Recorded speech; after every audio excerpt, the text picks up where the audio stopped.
In the US, the central bank, the Federal Reserve, is owned by the private banks.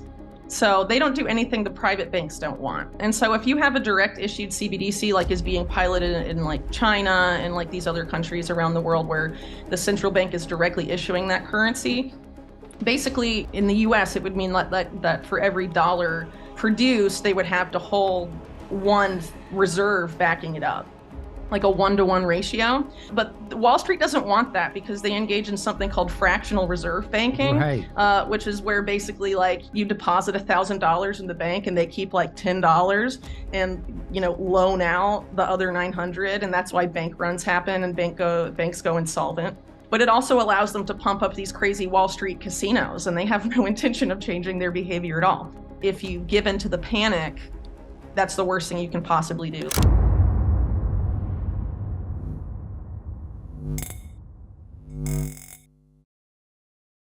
As markets worldwide grapple with uncertainty in 2025, Whitney Webb sounds the alarm of what we can expect in the days and weeks ahead. There's something brewing that will single-handedly crash entire economies, and this is only the beginning. Whitney discusses the plan by the elites, who've been working behind the scenes to set up a global monetary system, and why most people are in for a rude awakening. She warns that the major players at the top do not have your best interests in mind at all. Webb exposes the ulterior motives for Larry Fink, Jamie Dimon, and other major banking giants. The control the elites are attempting to take over Bitcoin, stablecoins, and a huge majority of financial assets is unprecedented. And Whitney sounds the alarm on what's happening right now, and why this is unlike anything we've seen in history. Let's get right into the video with Whitney Webb, as she gives her prediction for what's coming in the days and weeks ahead. Drop your comments down below and subscribe if you enjoy the content we do here. Wall Street in the US, these big banks that are part of this whole cybercrime thing are the ones that want to issue a CBDC for the US. It won't be called a CBDC because the central bank won't be issuing it directly, right? But you know, Wall Street probably will be, and they want to be the ones surveilling and controlling and basically having complete control over your finances. And so financial privacy has to go out the window. Whether it's a CBDC or a Wall Street issued digital dollar, they can't have a direct issued CBDC and continue fractional reserve banking. Deposit tokens or bank issued stable coins, where they get to all these private banks, these Wall Street banks hold the reserves and can do fractional reserve banking with it. Because if the Fed were doing it, then the Fed would have to keep it in that 1-to-1 ratio. But if Wall Street is doing it, then they can keep their insane casino going on forever. While also, surveilling Americans on behalf of intelligence, which is why you have this push I mentioned earlier to merge banks and intelligence agencies. So instead of, Jerome Powell and the Federal Reserve on behalf of the government programming and surveilling you through a CBDC, it will be Jamie Dimon doing it.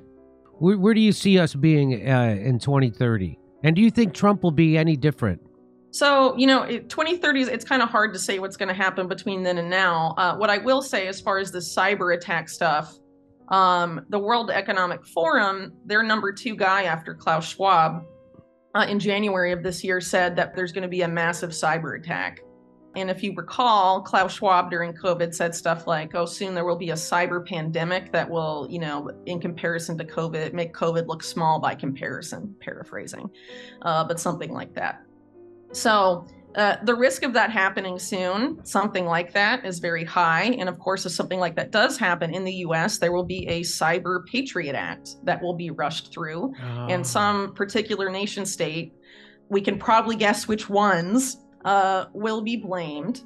And as has been the case up to this point, when a nation state, whether it's Iran, China, or Russia, or any of the bad guys, are blamed, the reasons for attribution are practically non-existent, or it's all intelligence fronts attributing the blame. Like this recent one blaming China for infiltrating U.S. infrastructure was this company called Recorded Future that was created with In-Q-Tel money. That's the CIA. Yeah. And there was no pushback on that all from the media, just this headline of China's infiltrating everything. So imagine if a big cyber attack happens, how that will be. when that happens, the enemy, it's very clear, is going to be privacy. No one can be online. We have to know who everyone is online to stop these acts of cyber terrorism, whether that act of cyber terrorism is misinformation or a big hack or critical infrastructure goes down. It could be all of those things. It could be one of those things. It doesn't really matter. People should be really aware that this is going to happen, and there's going to be a push to link your ID, your government issued ID, it'll be a digital ID because of where things are going, to your internet access. And this has been the goal from a very long time, going back to when after 9/11, they tried to create total information awareness, the DARPA program.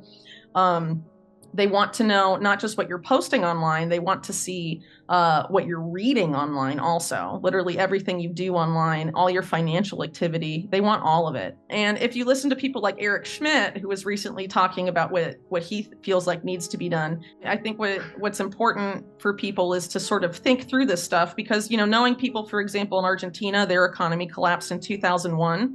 For talking to people who lived through that, they've all said, that if you give in to the panic, that's the worst thing you can possibly do. Like mental preparedness is very important, and that doesn't cost anything, does it? Webb foresees a looming economic catastrophe driven by collapsing fiat money systems, rampant inflation, and bank failures. She suggests transitioning to a Bitcoin standard might be on the horizon as the world grapples with the impending crisis. She asserts that the promises made by the Federal Reserve and central banks have been hollow, leading to excessive money printing and a proliferation of poor investments. And with the aftermath of the recent inflation surge, Webb says this will not lead to a return to the status quo. And also, if the internet's going to be heavily censored, it would make sense to back up information you care and value and you think you might need in the future offline also. It's crazy. The UN is moving all of their humanitarian assistance programs to basically like the WorldCoin model, like scan your eyeball.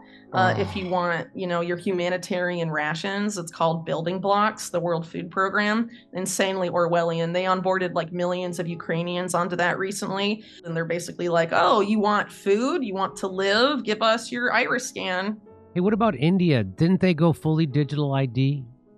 Yeah, the Aadhaar program that was it's somewhat Bill Gates affiliated. This billionaire, this Indian billionaire was behind it, and he's very cozy with Bill Gates. And there's been a lot of problems with it where like if the system decides you aren't you get blocked out of everything. And that's happened to many people. Yes. Well, because all this kind of stuff, like the digital ID stuff specifically, is tested on very vulnerable populations who can't say no. And I think very problematic. And people get their data stolen from it all the time. It's like not safe. Gets hacked all the time. Oh, boy. They say it's safer and to keep people from like defrauding their benefits, even though there's no evidence that people are doing that. But I think people need to keep in mind, too, that like the online information space, even now, is more manipulated than it's ever been. And I think most Americans and people generally are just really like checked out and really aren't buying all of this. And so much is going on. There's so many like sophisticated bots in this ChatGPT era that are trying to make us feel pessimistic, I think. And so I think it's very important to spend time in the real world and not just online, specifically when you're trying to gauge public opinion about these things. And when you do that, it's very hard not to be hopeful because people get it. And I think, whether in the US or Chile, people know that the big banks, the powerful corporations, and the politicians who are in bed with them steal from the people and want to keep stealing. And if you, approach it from that, people get that and don't want that to continue and are fed up and sort of checked out, But if you go online, it's a totally different world half the time. So, which the idea of the whole digital ID thing is to have this one ID tied to literally everything you do, including all of your online activity, your medical history, your cell phone carrier, your travel, literally everything. Have all of this in one centralized place that, is very likely that basically intelligence agencies are going to use to surveil you. And the real danger of it is that they're going to use this to sort of do predictive policing is what they call, which is what Palantir, the contractor for all of this in the US, has been doing for a long time to try and predict crime before it happens. And there was a big push for this under the Trump administration.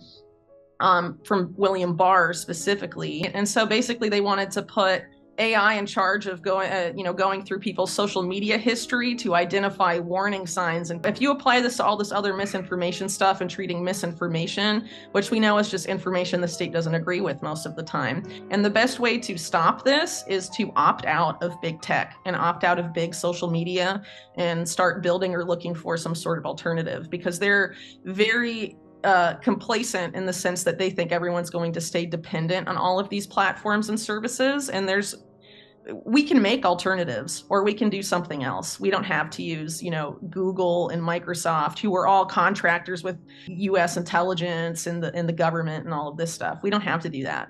We can do something else. And then it all falls apart for them if we starve them of our data. The Democrats right now are largely financed and controlled by people like Eric Schmidt and Reid Hoffman, all these Silicon Valley billionaires, and a lot of their companies are completely fused with US intelligence. Yes. Completely fused. I mean, the CIA helped create Google. The CIA helped create Palantir, Peter Thiel's company, who's a big Republican donor. I mean, it doesn't really matter. I mean, they're all... That's right. So what I'm saying is fascism is here. There's nothing more fascist than Silicon Valley. We should really stop using their products. If you want fascism to stop, I think that would be a good starting point. But it also allows them to pump up these crazy Wall Street casinos, and they have no intention of changing their behavior at all.